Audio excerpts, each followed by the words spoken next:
Berikut dalam peristiwa penumpasan PKI, Banser dan Ansor NU memiliki peran sebagai berikut.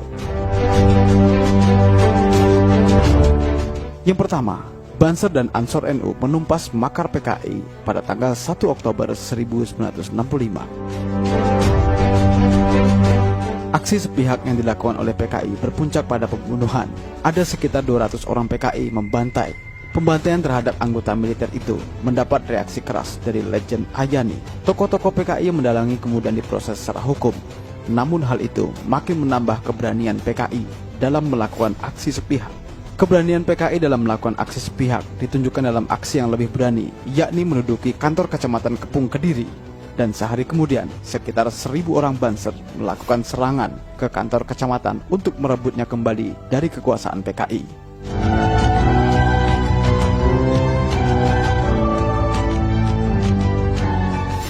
Yang kedua, peristiwa bentrok Banser vs PKI tanggal 10 hingga 27 Oktober 1965. Pada tanggal 10 Oktober 1965, para anggota Banser di Kabupaten Malang mulai menurunkan papan nama PKI beserta ormas-ormasnya. 11 Oktober 1965, Banser beserta santri dari berbagai pesantren di Tulungagung menyerang PKI di kawasan pabrik gula Mojo Panggung.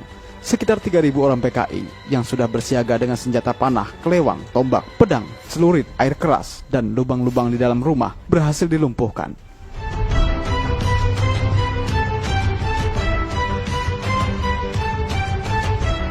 Yang ketiga, penumpasan PKI di Jawa Timur.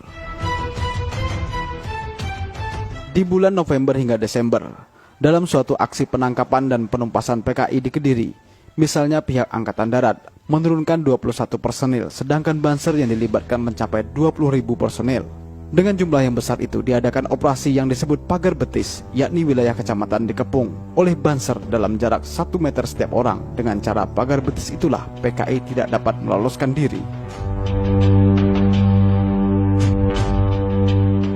Yang keempat, operasi Trisula di Blitar Selatan. Pada tahun 1968, ketika PKI sudah dibubarkan dan pengikutnya ditumpas, terjadi aksi-aksi kerusuhan di Blitar Selatan. Aksi kerusuhan yang merupakan perampokan, penganiayaan, penculikan, dan pembunuhan itu selalu mengambil korban warga NU.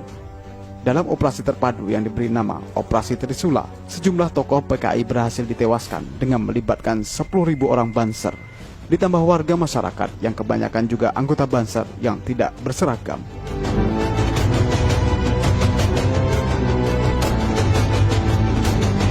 Berdasarkan uraian singkat ini, keberadaan Banser sebagai paramiliter yang digunakan untuk membantu proses penumpasan PKI oleh ABRI pada saat itu memiliki nilai historis yang kuat, di mana semangat anti-komunis yang terkristal dalam doktrin Banser dapat dimanfaatkan sewaktu-waktu oleh pihak ABRI jika negara dalam keadaan terancam.